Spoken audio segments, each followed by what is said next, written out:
According to research from an article, many people have a harmful habit of throwing away empty spray cans without realizing that they can actually be reused and turned into a brand new spray can. This lack of awareness causes unnecessary waste every single day. And if you also have this bad habit of using up a can of spray paint every time, then stop immediately. Okay, let me show you how. First, make sure your spray can is completely empty so the next steps can be done without any issues. And for the next step, I'll remove the spray nozzle from the can.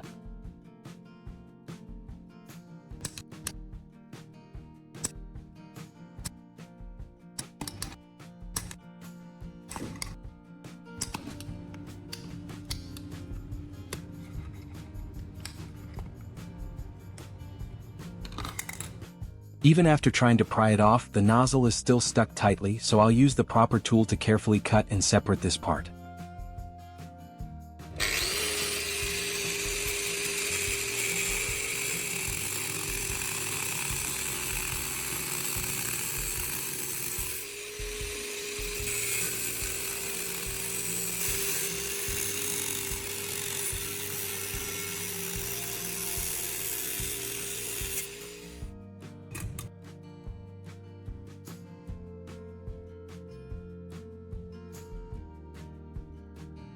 As for the excess metal that is no longer connected to the nozzle part, I'll remove and discard it. Next, I'll take out the two small balls inside the spray can and clean them thoroughly. Since they can still be reused effectively, it's important to remove any old paint residue left on them.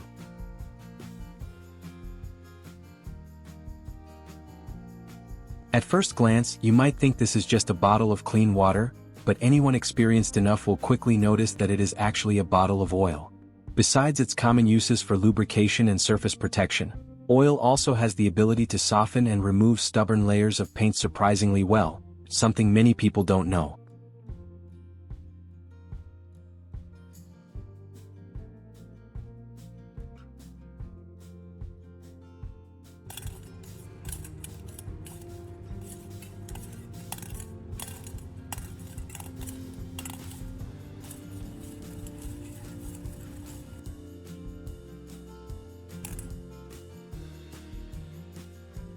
The two metal balls have now returned to their original color. Once fully dried, they're ready to be reused again.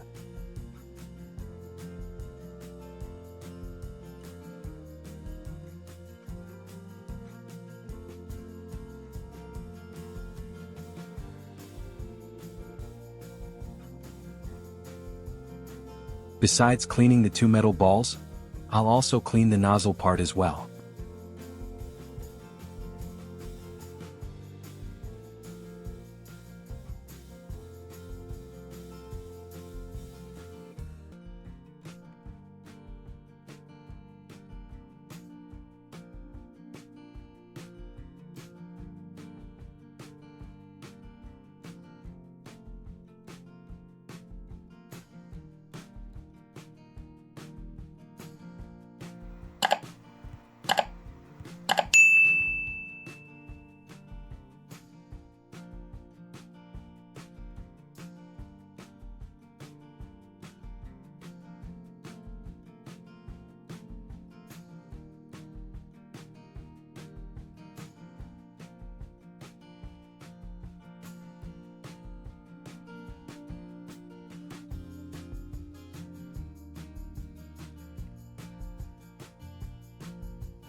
Here, I've prepared a plastic bottle that can be reused as the body of the spray can.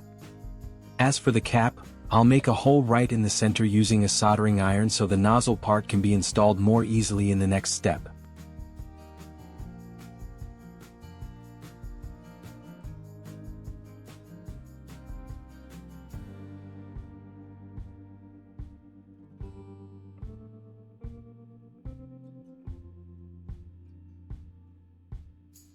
But wait, we can't install it just yet.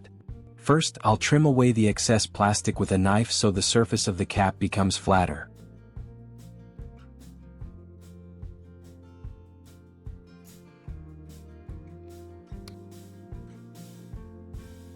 To firmly attach the spray nozzle to the bottle cap, we can't rely on the regular adhesives we usually use. This step requires a specialized bonding material to ensure a much stronger and more reliable hold. I'm sure many people here have never heard about AB glue. It's a two-part adhesive known for its extremely strong bonding power, especially on surfaces that regular glue struggles to handle. To use it, simply mix part A and part B in a 1-to-1 ratio, stir them evenly, and quickly apply it before the glue starts hardening.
This is a bicycle valve, specifically the Schrader valve that I usually use as the air inlet whenever these recycled spray cans need to be pressurized.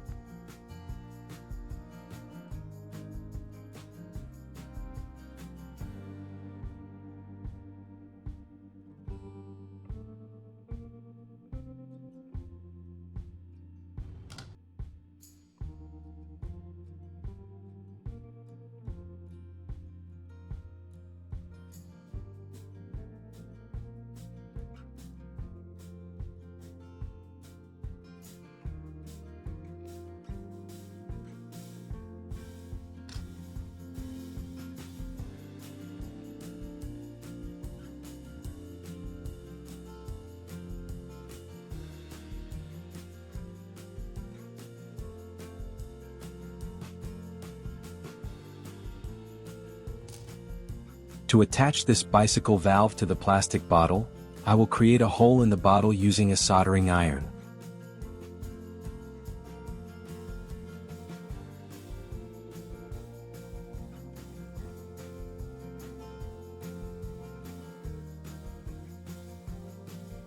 But if you want to secure the bicycle valve firmly into the hole we just made on the bottle, you'll need to know a small trick to make this work much better. And you can take a look at how I use this short piece of wire to make that happen in a much simpler way.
Once the bicycle valve is securely fixed onto the plastic bottle, I'll drop the two metal balls back inside and get everything ready for the next step of pouring in the paint.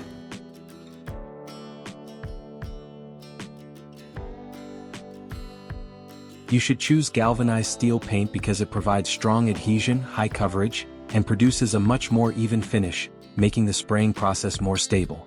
You can freely choose any color you like, but make sure to stir it well before pouring it into the bottle, because this helps the components mix evenly and results in a much better spray performance.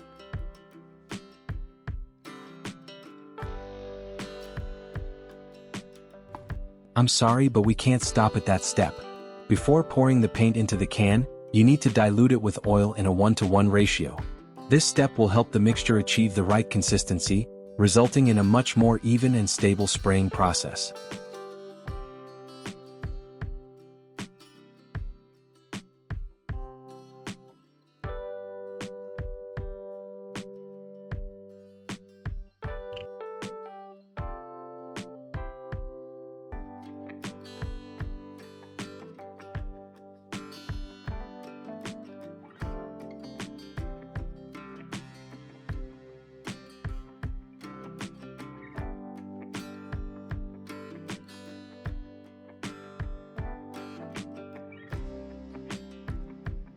When it comes to pouring the paint into the bottle, don't underestimate this step. To avoid spilling paint everywhere, make sure to prepare or make yourself a small funnel so the process stays cleaner and much easier.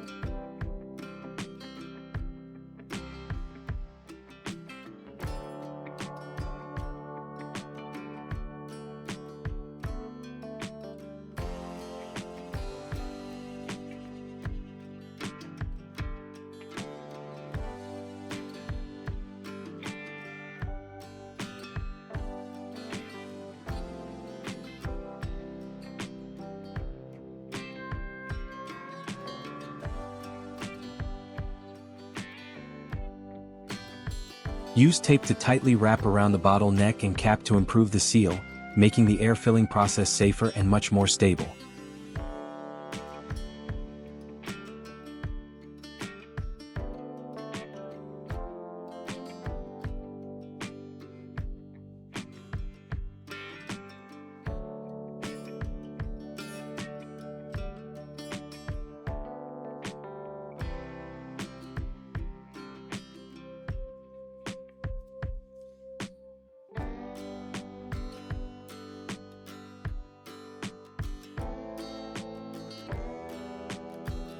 I have a small note for you.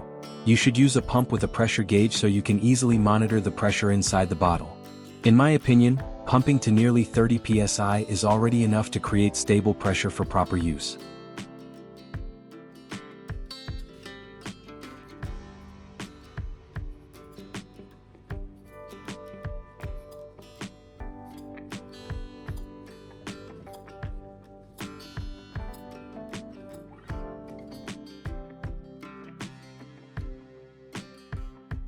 Alright, everything is finally done. Now I'm going to test it in real conditions and see whether it actually performs as stable as expected.